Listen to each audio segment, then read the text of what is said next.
Okay, thank you, Cliff. Well, the idea is to introduce what are the problems related to what quantum computing brings into network, and in particular in network security, and what the steps that in general the networking community, and in particular a few groups of researchers and companies are doing in Europe and around, which is in the projects we are involved. Just to start with, probably, I mean, in the previous session, we were talking about the impact of quantum in different problems, and in a certain moment, factorization, etc., was mentioned. There is the belief, or I would say the assurance, but at least it's the belief that eventually quantum computers will be in the position of breaking the current mechanisms that are being used for encryption in the common practice in networking and elsewhere. And in particular, the public key mechanisms, algorithms like RSA or the ones derived from elliptic curves. The idea is that there are already algorithms. They have been demonstrated. They have been demonstrated several times that using a quantum computer or a quantum algorithm, you can break that. It's true that so far, what has been published and demonstrated, we're talking about very small size of keys that are not the ones that are widely used. But anyway, this is something that it will eventually happen in the moment that we have at hand quantum computers that are powerful enough.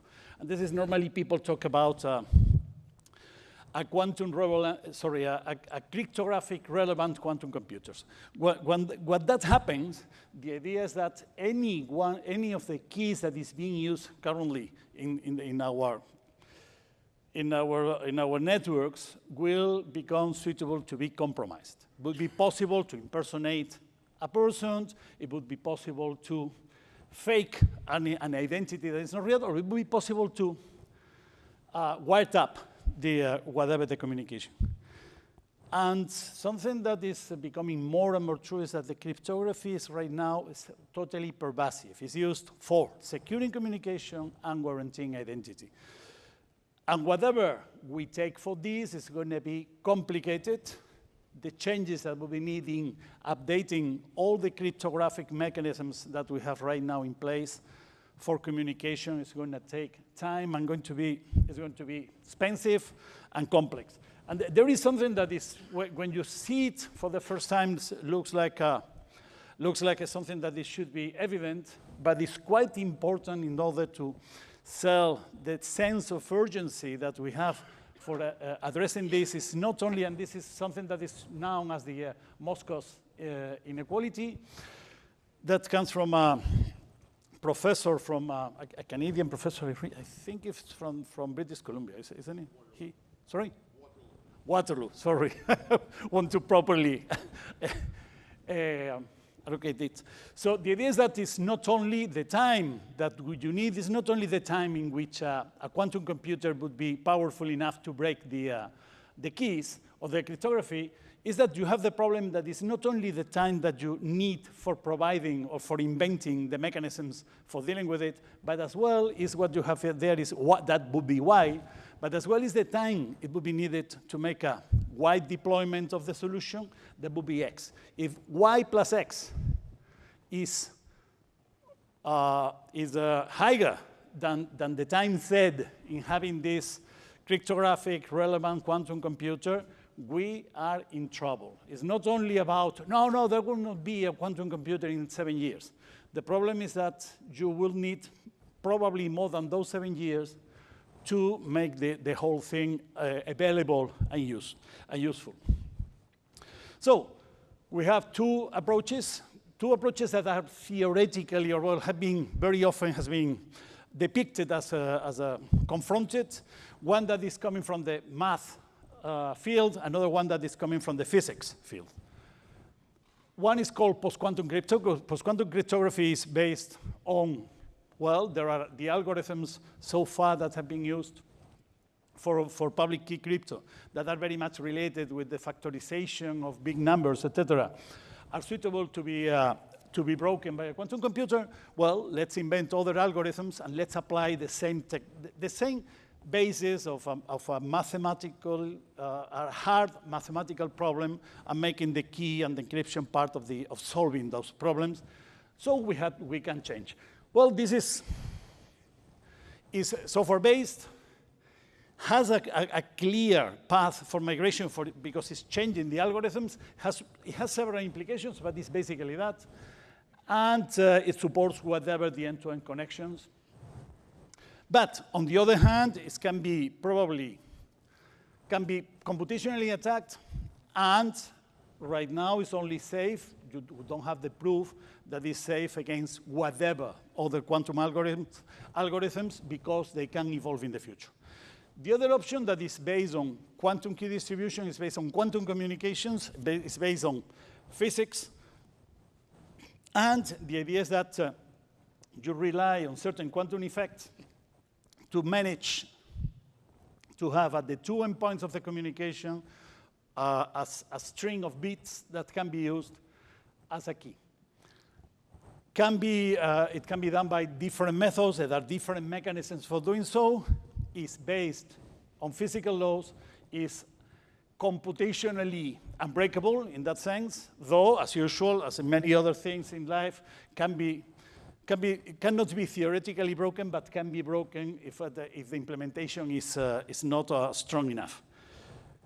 The problem is that it's physical, it's based on the physical layer and has to rely on an end-to-end connection. Physical end-to-end connection is not applicable to general network end-to-end scenarios. As I said, it has been traditionally presented as two totally inimical choices. We believe, and we are trying to demonstrate, that they can be used in both sides because it's interesting for all of us to achieve this convergence. And for this, something that is essential are two essential properties that we are seeking for when evaluating these solutions to the, let's say, quantum menace. With this is about agility, is about having what has been termed very often as crypto agility. This idea that whatever the choice you make right now, you will be in the position of changing your choice for whatever the reason, whether because the algorithms have been proven to be mathematically not so difficult in the case of the PQC, or because a particular solution is not well suited for real network deployments in the case of QKD.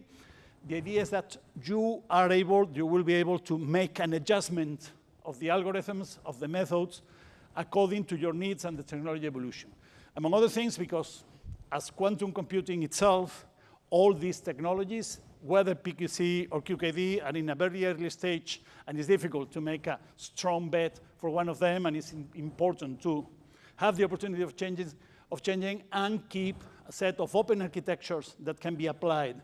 For this, the second is something that after some discussion with some colleagues, we decided to use the term pliability.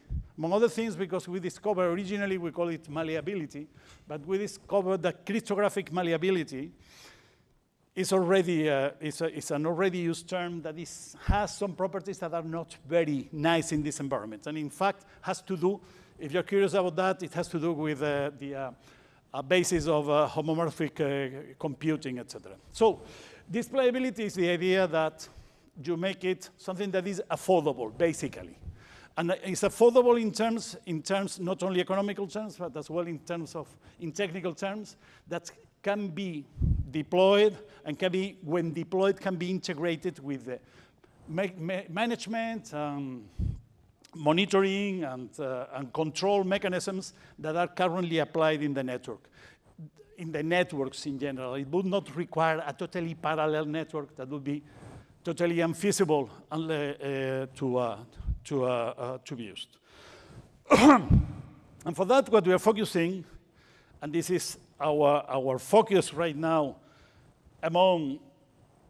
within my company, within Telefonica, and in many other network operators and network service providers, is how we can take advantage of this, how we can apply these new technologies, evaluate them, evaluate their agility and their pliability, And for that, we're trying to approach the idea of the software network environments, networks that are controlled by software, that can be implemented by software, very much connected with the paradigms of SDN, software-defined networking, and NFV, network function virtualization. The idea is that you can control, you can implement network functions in software, you can run them on regular infrastructures that are cloud-like, and that you can rely on this additional flexibility that they provide to think about the development, the deployment of these new technologies. Though, on the other hand, since everything is based on software, everything is much more virtualized, everything has not sharp physical limits, that requires additional considerations with planning about this. Connected with this and with this in mind, some time ago we started the QSMP.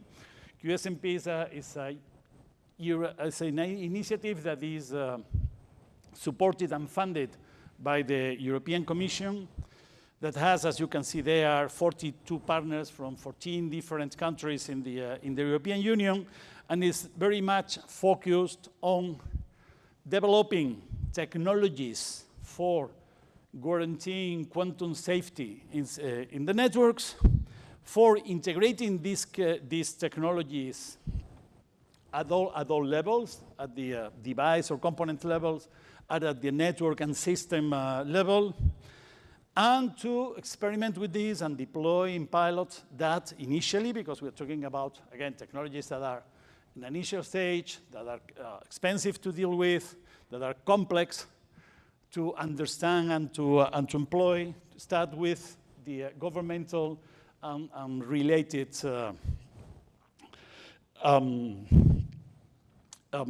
infrastructures and supporting critical communications.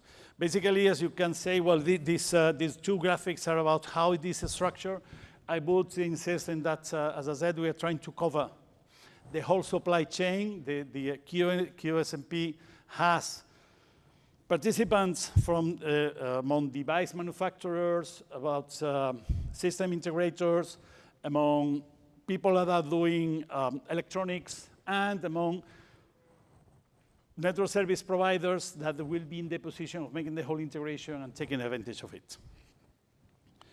The roadmap that we have goes till 2030. We believe that by that moment, well, we should have, Heather was mentioning this idea that in this decade we will have quantum computers all over the place, and everybody will be in the position of breaking your keys, etc. Think about it. So the idea is that we have until this decade, or the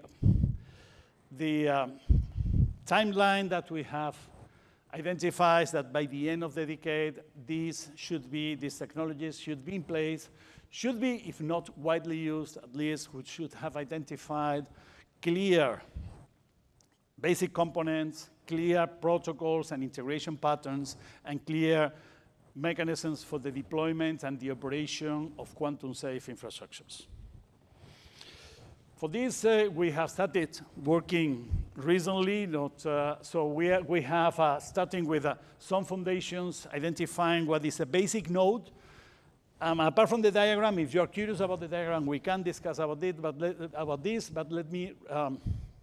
let me highlight two aspects that are important. One is that the same way that I was mentioning that we are using the idea that in the future all networks will be software-based, software-defined, etc., is that the nodes that we consider for providing the security themselves will be software-based and software-defined. So we are talking about QKD, SD, software-defined QKD nodes. This is one thing. The other thing that we are trying to do as well is that the initial approaches that we have that we had experience in the past for QKD networks, for quantum key distribution, etc., were naive in the sense that they were using very much dedicated infrastructure that was using very much focus on demonstrating that a particular approach was feasible. Here we are considering as well, as you can see there, the integration with normal internet operation and with what is the use of optical transport as well. So the idea is that from the beginning, we are trying to incorporate in the architecture, in the node architecture that we are considering, the fact that this will have to be combined with the normal network at the node level, thinking about this general architecture, and thinking about this general, as well, this general network architecture in which we are considering, again, two important matters. One is that, in this case, IP is pervasive. We had to rely that we are going to use the internet, or even in the best case, we could consider that there is an IP network, even if private. But we had to prepare the network architecture and the node architectures to consider that they will be attached to public or private internet. And on the other hand, rely on the fact that if we are going for the physical solution, if we are going for quantum key distribution, we will need to use the physical optical network in a way that has not been used so far till now, and we had to prepare for that and prepare for the different architectures. In the upper part, the idea is that too, since we're talking about the integration of these mechanisms with the software-defined networks, the idea is that to identify the different orchestration and management planes, that we will require. We have started some integration work, identifying some aspects that are key for making this happen. We have identified the integration patterns between quantum key distribution and the optical networks in general. We are working on an open source project hosted by Etsy that is the TerraFlow controller. The idea is to make the TerraFlow controller aware of quantum parameters as well, and make it able to provide integrated management of the of quantum key distribution and optical connections. We are analyzing the implications that long-distance links will have, because right now quantum key distribution is limited. There are, in average, I would say that distances farther than 100 kilometers are difficult to achieve, though there are proposals and there are some experiments that claim that they have achieved several thousand kilometers, but actually what we are waiting is for something that has been demonstrated in the lab and not yet in the real environment, that is the quantum repeaters. A quantum repeater is able to forward a quantum state. It acts as sort of a switch or a router for quantum states. As I said, this is something that has been demonstrated so far in the lab, not yet in the field. And what we need is to see how this can be done, and in the meantime, how we can manage to propagate key information in a way that is safe enough to guarantee a certain grade of security. And there are ongoing activities in several standardization bodies trying to identify this, because when it comes to communications, it's essential. We need those kind of standardization if what we want is to guarantee, interoperability and basically communication. I know that standards are, from time to time, people have some concerns about whether standards are required or not. If you're talking about communicating, think that if you don't have a standard, you cannot communicate, or you can only talk with think about human language. Human language is basically a standard, and we can communicate among all of us because we have agreed in that certain sounds have certain meanings. Otherwise, you could only talk to your family. So the foundation, the use cases, we are considering this idea of a universal quantum safe key distribution, either PQC or QKD, and what the idea is to have a common layer that is able to make a choice depending on the use case, depending on the circumstances, depending on the security requirements, and support support SDN capabilities to be part of this software network we were mentioning before. In the control plane, how the network is controlled, what we contemplate is how mechanisms for, on the one hand, collecting and delivering the keys to the places in which they are going to be used, and the relationships among the different elements that are controlling the network. Whenever I talk with friends, etc., about what I do, they tell me that I use too many acronyms, and probably you're not familiar with that NFVO or a BCA or a VMIS, but basically, I'm not going to go into details, but basically think that they are the elements that are controlling the different network elements and deciding how they are forwarding data. The idea is that we have to experiment how we can distribute cryptographic material that can be used here, taking into account that PKI, TLS, etc., will not be usable in the future.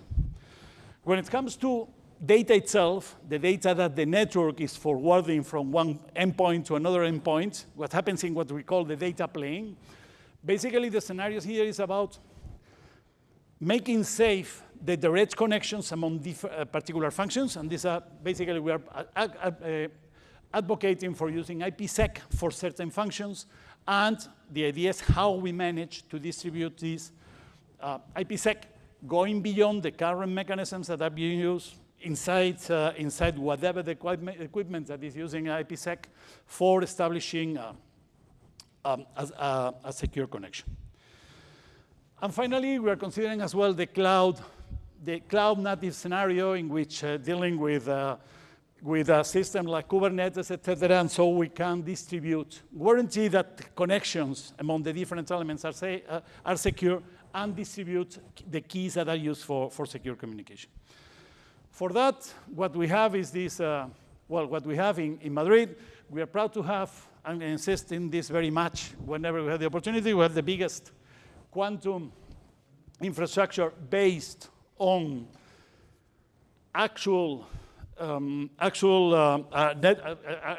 network infrastructure. We are not using anything that is not operational networks. We are using fibers that are being run that are used for providing service to our customers, and we are using nodes that are part of our points of presence in the Madrid region, etc.